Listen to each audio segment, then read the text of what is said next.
VaShaun, can I ask you something? Go ahead.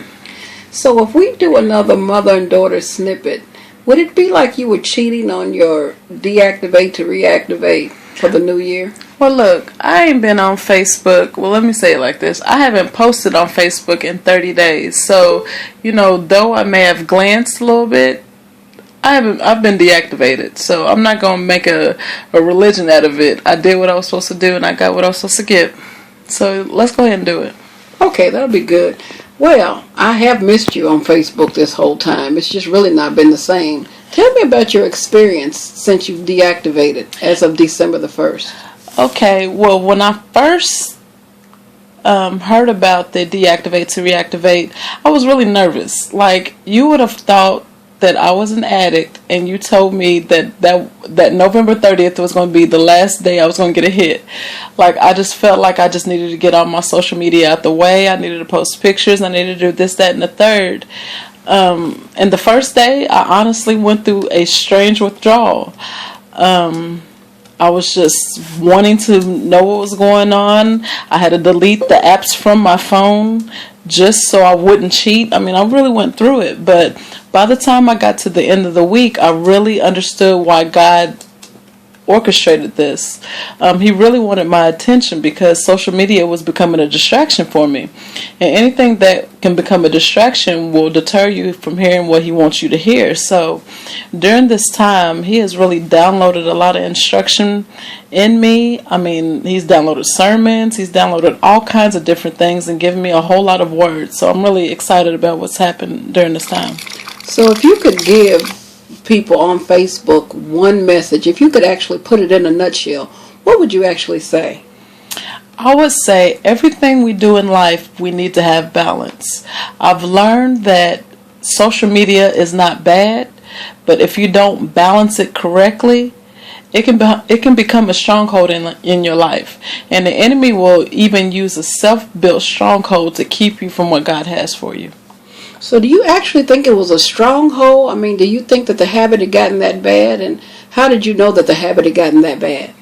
I knew it was a stronghold when I felt like I needed it. When it had more of a hold on me than just normal things that I would have to do in my life, I knew it then become a stronghold because I wasn't necessarily worshiping it, but I put it way above anything else that I needed to do. I mean, of course I was going to work. Of course I'm taking care of my children. I'm going to school. I'm going to church. I'm doing ministry. But I put a lot of effort and a lot of thought into social media, what I wanted to post, what I wanted to say, what pictures I wanted to post. I put a lot of energy into it. And that energy I could have been using to hear from God versus being heard. So yes, I think it was a stronghold. So when you go back to it, how will you approach it differently? Well, now I don't feel such a pull to be on it, so I know I will have to make sure I limit myself. Again, I said balance. I'm going to really limit the time that I'm going to actually navigate online and on social media. It's funny, God actually gave me a schedule, if you can believe it. He gave me times where, it's okay to go ahead and get on and see what's going on, but there's also time that I need to dedicate to studying. Like during this time that I haven't been on social media, I've been able to study. And typically I study for about an hour or two a day. Because I've disconnected from social media, I just kind of threw television into that as well. So I haven't been watching a whole lot of television. So I've had almost 6 to 8 hours a night just to study. So I know I'm going to have balance in that. I know I can't just throw myself into that. So I feel like if I balance my study, I balance the time that I spend online, everything will work out. Well, I haven't actually been instructed to have the mandate of deactivating, but I am going to have to reduce some of my group involvement because even that can become a distraction. Anything that's the enemy of focus is not something that I want to be a part of in 2014. So as God has called me to streamline, I'm very excited about the new doors he'll open as these old ones closes. Amen. Well, I'm glad to see what we got going on for 2014. I'm really excited about this show. Can you wait? It's like 2 weeks away. I cannot wait. I have been thinking the whole time, what exactly are we going to do?